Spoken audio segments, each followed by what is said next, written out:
Yes, good afternoon, ladies and gentlemen. Welcome again to this last session in, of course, a very interesting strand, the strand on innovative financing solutions. Actually, I've said it's the last one, but it's very well worth listening to, as it's, in my opinion, it's a very interesting and exciting concept that will now be presented. My name is Björn Zapfel. I've introduced me in other sessions. I will do so again quickly. I'm working as a project advisor in the energy unit of the Executive Agency for Small and Medium-Sized Enterprises. This agency is managing the energy efficiency part of the Horizon 2020 Energy Challenge, as well as the legacy of the Intelligent Energy Europe program. And we are also managing the Horizon 2020 part for climate action and the LIFE program, which, as you will know, during the course of the day, supports also climate adaptation and climate mitigation projects. And that's also why we are very happy to have this presentation, this very particular presentation here today as well. Again, if you have specific questions, you will know in the meantime that we have an exhibition hall and also a specific stand where you can also get all the information you need on the calls and the projects that we are supporting. So, but having said all that, I will now turn to the focus of the session today. And this last session here, I would like to turn to the project called Local. Tell me if I pronounce it correctly, which is a flagship program by Climate KIC. And this program really aims at unlocking climate finance for cities, specifically for cities. It establishes, or it has established a so-called low-carbon city lab, which focuses on building expertise and expert support platforms for cities regarding financing, as well as facilitating matchmaking between cities on the one hand and investors on the one hand, which is challenging, of course, and you will hear about a lot more about that in the following minutes. Victor Gancel, I hope again that I pronounced it correctly. We did a bit of trainings beforehand, whom I would like to warmly invite to this session. He's managing the Low Carbon City Lab, and prior to working for Climate KIC, he has also a background on working on innovative services development in the aerospace industry, which is interesting, I suppose, personally for me, and also on community forestry in Africa. Now, having all said that, as in a few introductory words, and without a lot more further ado, I would like to give the floor to Victor and give us a lot more background on the particular project that you have been setting up. Thank you very much. The floor is yours. Good afternoon, everyone, and congratulations for all the bitter enders. My name is Victor Gancel, and this was well pronounced. I'm a program manager for the Climate KIC. I'm going to present you the program, the Low Carbon City Lab, which I co-created within my organization, and that has been running for the last 2 years. Before that, I will give some information about what is the Climate KIC. I don't think we are known as we would deserve it. Really, we are the biggest climate innovation community in Europe. So our mandate that we get from the European Institute of Technology is really to address the interdependent challenges of climate change and sustainable economic development through strategic innovation. So this is our mission. I won't go into too much details there, but we are focusing our interventions with our partners on 5 key areas: urban transition, sustainable land use, sustainable production system, decision metrics and finance, and finally, education. We've been around for the last 7 years, and we've grown organically since then. So we have grown a community of partners. Our startups have leveraged more than 400 million euros. We have developed hundreds of innovative products and services that have found their market. We have grown a community of graduates, of alumni that have become climate entrepreneurs. We are present in a growing number of European countries, so we have physical presence across Europe, and when we are not present, we are involving key strategic partners in those, I would say, outer regions to scale our activities. Finally, and last but not least, who are we? So EIT Climate KIC. KIC stands for Knowledge and Innovation Community. We are first and foremost a community of public and private organizations. Our partnership comprises more than 250 public and private organizations. The ratio is roughly half and half. On the private sector side, we have startups, SMEs, up to large global corporates. While on the public sector side, we're working with academia, research, and very importantly, local authorities. So I want to pass this, transmit this message, is that the Climate KIC is an organization where local authorities can join and develop, steer their own innovative solutions. This morning, there was a very inspiring presentation from the city of Almeida talking about an innovative revolving fund that they had established. And when I asked the panelists, how did the city staff acquire skills to do it? So technical skills to assess proposals, financial skills to run a fund. She said, oh, through demonstration. So we believe that innovation for municipalities represent an incredible opportunity not only to act against climate change, but also to learn new skills, to break the silos, and really to, I would say, improve the quality of the service that is delivered by the municipality to its citizens. So if you're interested about the Climate KIC, don't hesitate to talk to me after the session. I will connect you to our various geographical offices, depending on where your organization or city is. Now I'm going to talk about the Low Carbon City Lab. We have a wide portfolio of activities, of programs within our organization, and this one is really focused on unlocking finance for cities. So we know, yes, especially after all the panel sessions we attended, we know that cities are the nexus for climate action. We're well aware of the investment gap between what has to be done, what investment have to be done, and the current rate. We're clearly not on track. We have to do more, and cities have to do more. So I'm not going to dwell too much into the barriers. We hear them all, but we know it's quite complex. Cities are operating right now in a very complex ecosystem of jurisdictions. They are subject to macroeconomic factors, access to global, I would say they are dependent on the global health of financial markets when they want to access capital markets. Within their own country, they're also dependent on their relationship with the central government, whether or not they are into a centralized country or a more decentralized, and even down to the city staff or the very local conditions, you know. Do they have the skills? Do they have the capabilities to act on climate change? These are the barriers that I think these barriers are really becoming well accepted across Europe. And I think in the last 6 months, we've seen lots of very positive development on the EU side. The first one was the final release of the high-level expert group on sustainable finance. And within the set of recommendations, I found two that were very relevant to what we all want to achieve.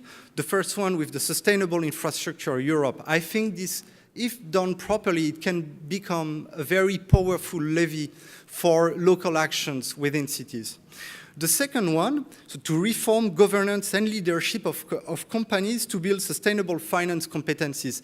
I mean, although it was targeted at the corporate sector and also along the lines of the task force on climate disclosure, it also echoed within me when it comes to city action. I think climate action can also be a very powerful levy to reform city governance, to break the silos. The second European initiative that I believe is incredibly promising is the ERBs. So the ERBs is an investment advisory platform within the European Investment Advisory Hub. So they are trying to create an advisory, a pool of experts that will then help cities, provide support to cities on finance-related topics. Very interestingly, I was rereading the last report from the Covenant of Mayors, where you know, a mapping of the actions of its members, you know, what actions they are implementing, and it was quite interesting. Of course, training and capacity building, awareness raising are really where most of the cities are allocating their efforts. But the two, I would say, on the bottom of the list, we found third-party financing and municipal budget.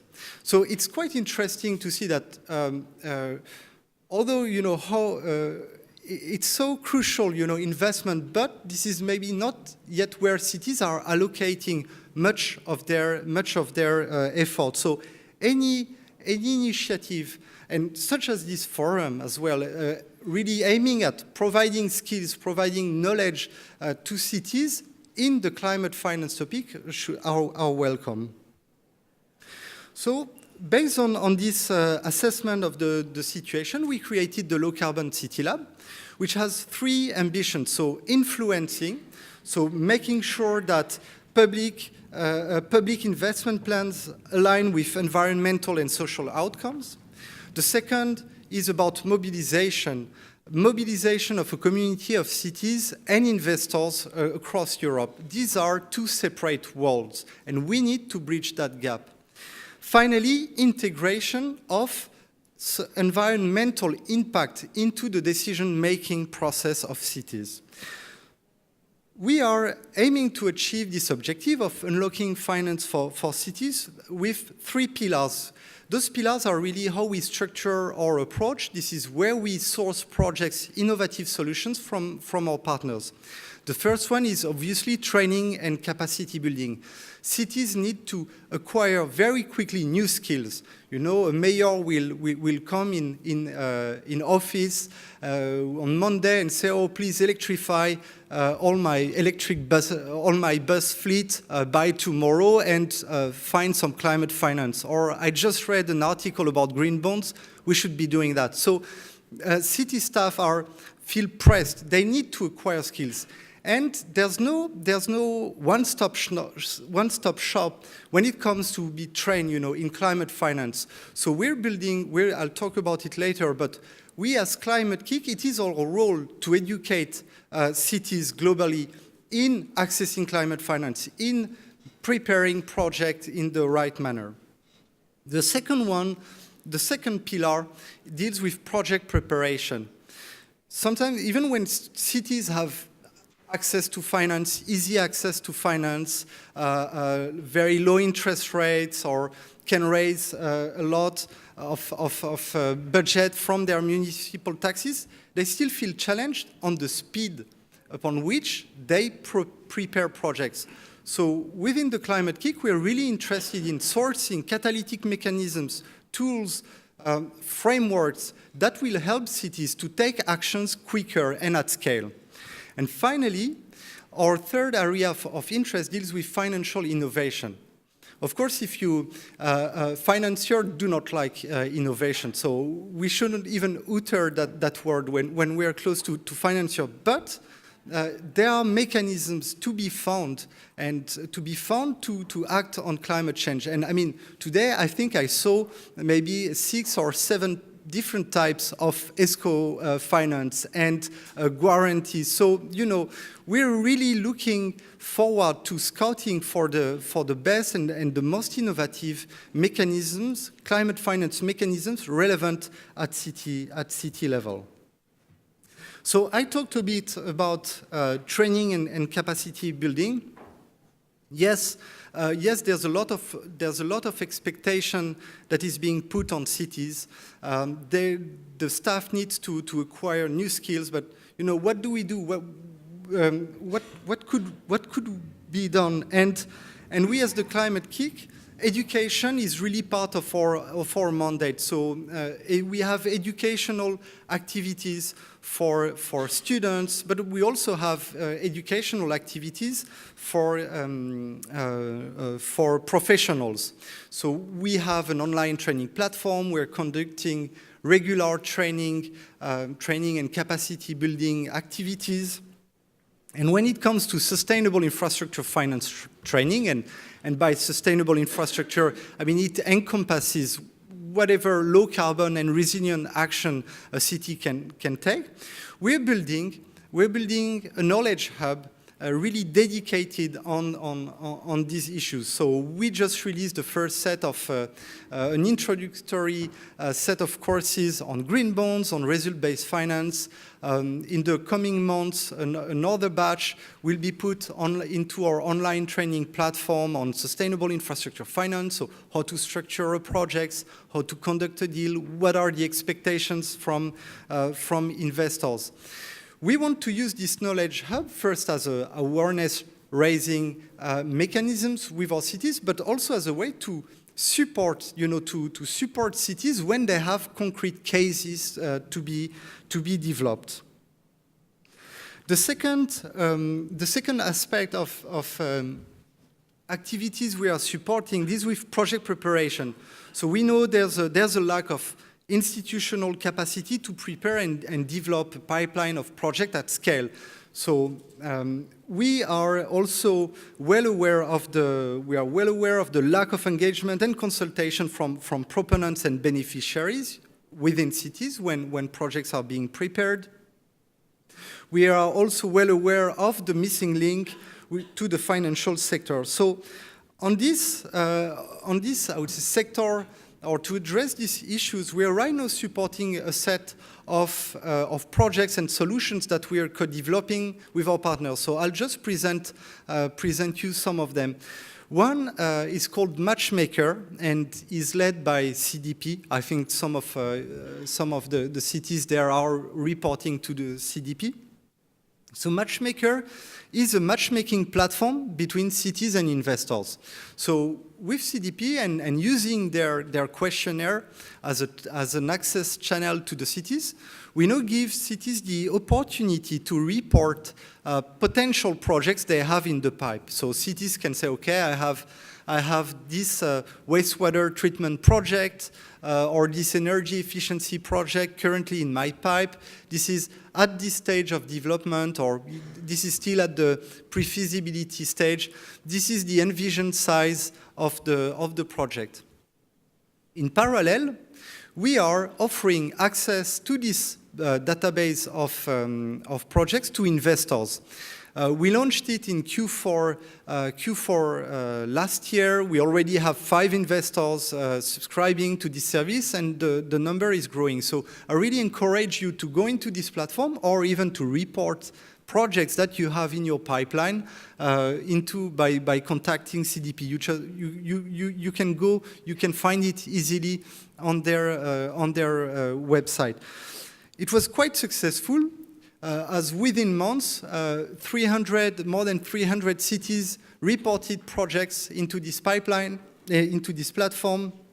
More than 1,000 projects were reported at various stages of development, of course, and this covers already $50 billion US dollars worth of investment. So financiers very often state that money is out there and projects are missing. Well, I think such tools can really help investors to find the pipeline. Another project I'd like to talk about is our City Finance Lab. So this is an initiative within the Low Carbon City Lab program. The idea there is to scout for innovative climate finance mechanisms that are being developed or conceived within cities. We're building a pool of technical experts that then would be able to provide support, direct technical support to cities in the design of their innovative climate finance mechanisms. The principles of this lab is that to receive support, the ideas proposed by cities themselves must be, yes, innovative. We're not there to support business as usual. They must be scalable and replicable in other European cities. And finally, they must demonstrate a real potential in leveraging private finance. I think most of the lab is ready. We are about to launch our first call for proposal in Q2 this year, but any early engagement or early proof of interest are welcome. And again, don't hesitate to grab me after this session. The Climate KIC is not just a grant support mechanisms for our partners. I think what distinguishes us from other programs is also how hands-on we are when working with our partners. We're not a program where proponents throw a proposal over a fence and then get, an answer 6 months later. We are hands-on, helping our partners in their project implementation and design. Then I'd like to present 2 cases where we are helping cities on city finance related issues. The first one is Copenhagen municipality. So yes, even the mighty Copenhagen city felt they needed support in some of their projects. And they had initially three areas of interest: energy efficiency, project preparation, and private electric vehicles. So as Climate KIC, we help them to find cases, to find experts, to find participants, knowledge that would be relevant and would help them to make the best investment decision.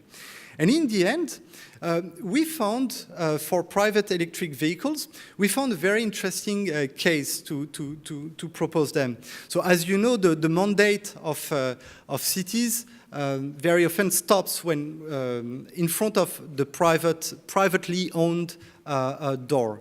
And when it comes to electric vehicles, we found a very interesting case in the Boulder County in the United States, where the county itself used its convening power to put dealerships, so companies that are selling cars, a car manufacturer on the same table.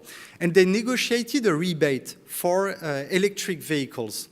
And by combining these rebates, so proposed by the car manufacturer and the dealership, by organizing a group purchasing with a time limit, combining the federal grant, the Boulder County managed to bring down the price of a very famous electric car, but that's not the fastest one, down to $10,000.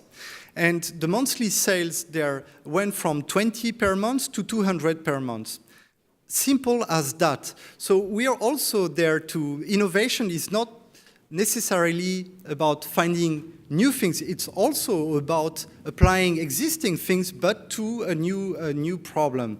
And group purchasing has been around for, almost like millennials.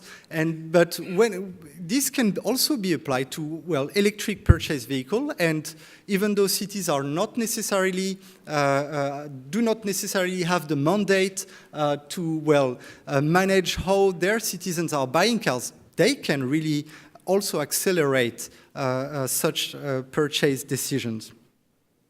Another cases deals with district finance, And again, I'm just presenting some of our activities on city finance. We also have a dedicated program on districts called the Smart Sustainable District. Actually, the program manager is there, Tim Taylor. We also have a district finance project that is aligning two very different cities, so the city of Malmö and Bologna. This project is led by AESS Modena and Claudia Carani.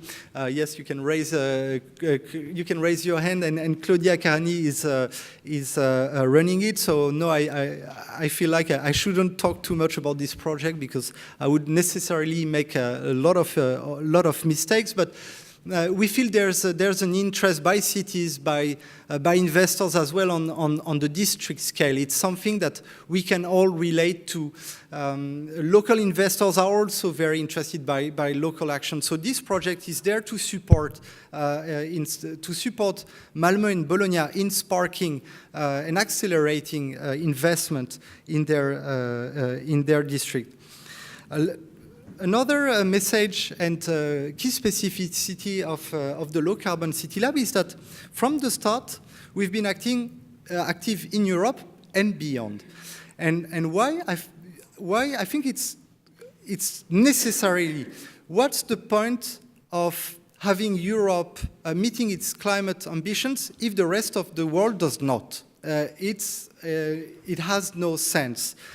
Cities are the nexus for climate action in Europe and beyond. So we need to make cities take action globally at the same speed, at the same scale.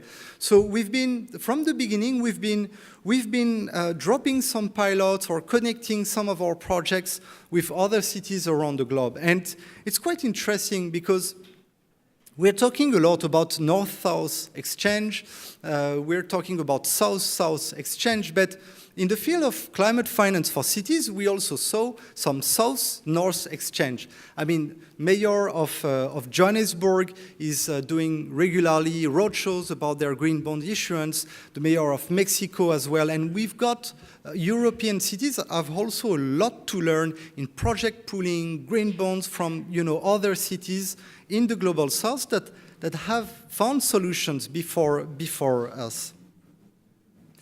And before concluding, I just wanted to flag other activities. So the Climate KIC is not just doing things in city finance. We have a whole set of program. I mentioned the Smart Sustainable District program, and maybe Tim, can you raise your hand? So if you want to know a bit more what we're doing on district scale, we have a full program on building technologies, which is also very relevant to what we're discussing today. Please contact me. It's called the Building Technology Accelerator. And the last program I'd like to mention is the Climathon. So it's a 24-hour Climathon, so a hackathon on climate change that we organize. We had more than 100 cities participating last year, so it's also getting a lot of traction. It's very exciting for cities themselves to organize. It's a nice way and an inspiring way to engage with their key stakeholders. So I think I'll stop now for questions if you have, and I'll be hanging around after this session if you have questions. Thank you very much.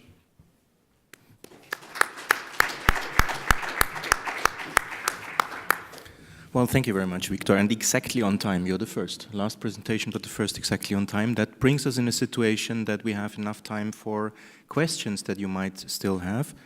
And I'm just turning directly to you to enable you to raise your fingers for any specific questions that you might have.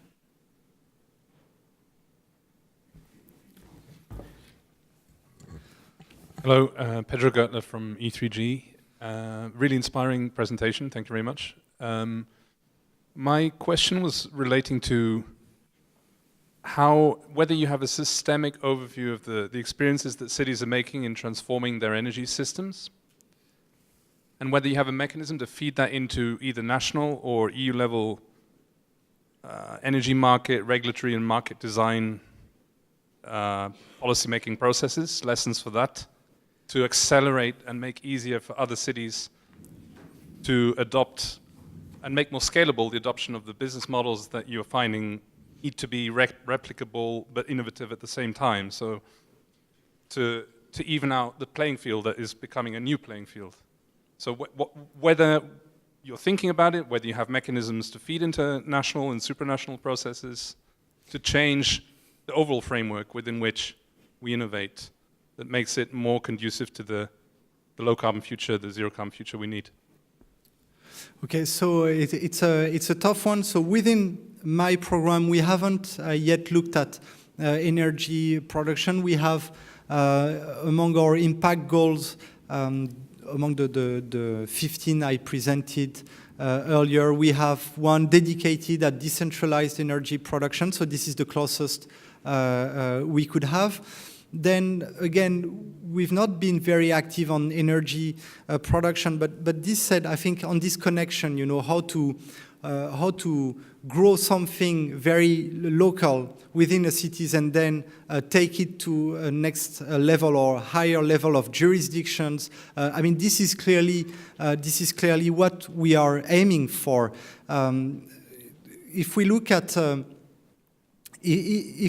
let's say, at the debt, you know, the debt problems, you know, cities, off-balance sheet payments, etc.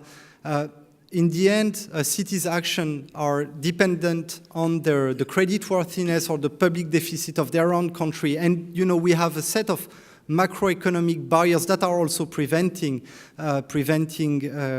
city or very local action. So yes, we are trying to do our part, but we are very small, you know, if you look at the range. And this is why we're also very keen on collaborating with other European programs that have, I would say, more convening power than we could do. I think we're very good at systemic innovation within a city. Then going higher is more challenging for now, for us. We have more questions on the floor. Maybe just in between, when you still think, a question from my side. The cities, how do you select? How do you get in contact with them? You mentioned calls. Are there any conditions for support to cities, kind of cities, sizes of cities, anything like that? So there are different. There's a wide set of engagement mechanisms with cities. So.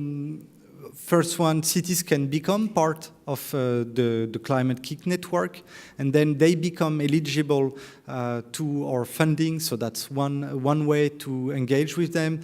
Other cities can be subcontracted by some of our consortia of partners. So again, they can be involved into our activities. We also have cases of voluntary support given by cities, such as in the Climathon. So then, when it comes to selection criteria, I mean, we are not very keen on, we are not focusing our efforts on one specific types of cities. We have very large and dynamic cities like Copenhagen in Denmark, but we also have smaller size cities. And I think we also feel there's a big need for, intermediary cities somehow are sometimes a bit the forgotten ones. The mega cities are right now capturing lots of light. They have lots of internal resources, and we should not forget intermediary cities. So I think one of the main selection criteria will really be the leadership we feel, or the commitment and motivation we feel from cities. I think I saw one more question, if I'm not mistaken, on the floor. Was there some? Yeah, there is one.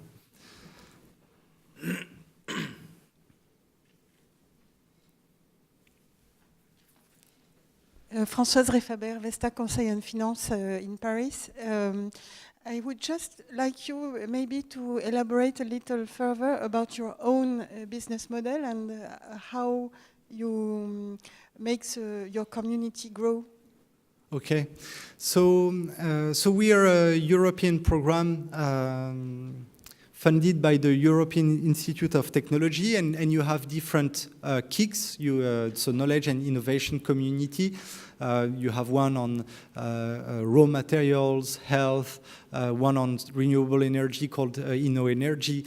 And so far every year we are all competing for our budget coming from the European Institute of Technology.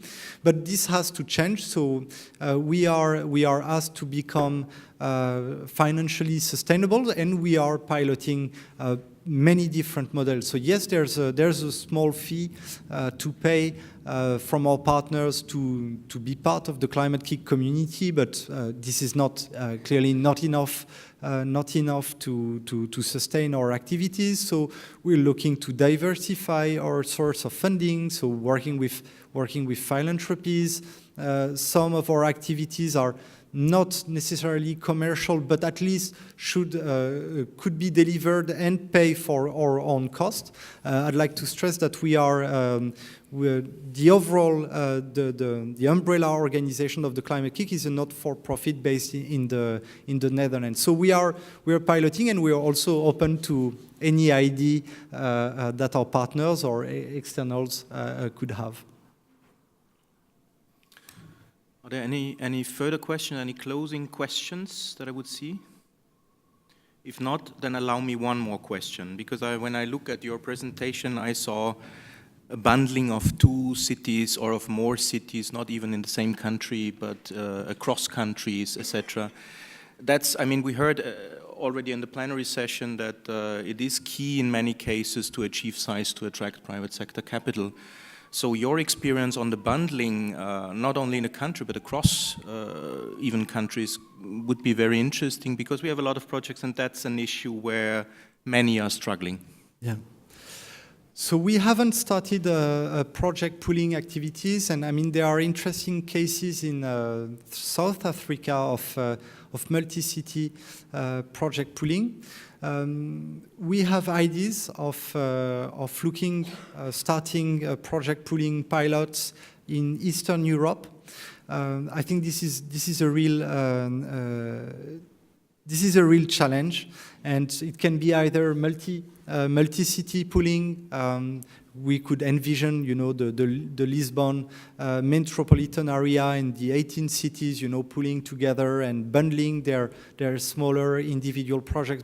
Or it can also be within one city, bundling of projects. But this is still terra incognita, I would say, in the market. I'm sure we have pilots here and there, but it's not yet mainstream. And I'd be also very, very interested in discussing this with financial institutions, get their feeling, get their feel on the risk involved, how do they perceive risk, how this could be done. And again, if anyone in the audience is interested or knowledgeable in project pooling, I'd be very interested in discussing that. Thank you very much. Well, with that, I would close this session and think it was a very interesting one, because it highlighted also the necessity of bringing the expertise to the cities, and also having a huge focus on matchmaking and making the concepts and the ideas which are there really mature enough to access the markets, the capital markets. I think this is also interesting in combining that with other initiatives, as you have mentioned, which are there on the market. And I would also like to mention what we discussed beforehand, that also we of the IASME will set up a so-called city facility at around the end of the year, which is in principle providing lump sums to prepare mature investment concepts on the city level. And I see a lot of complementarities of what you are doing regarding expertise provision.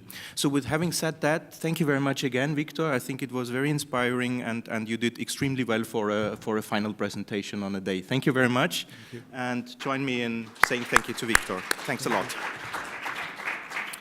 And with that, we are really on time, but I would like to remind you we will have a closing plenary session at 5:15, and I would invite you for that, of course, as well, to the main plenary, the ballroom here at the ground floor. Thank you very much, and have a nice day.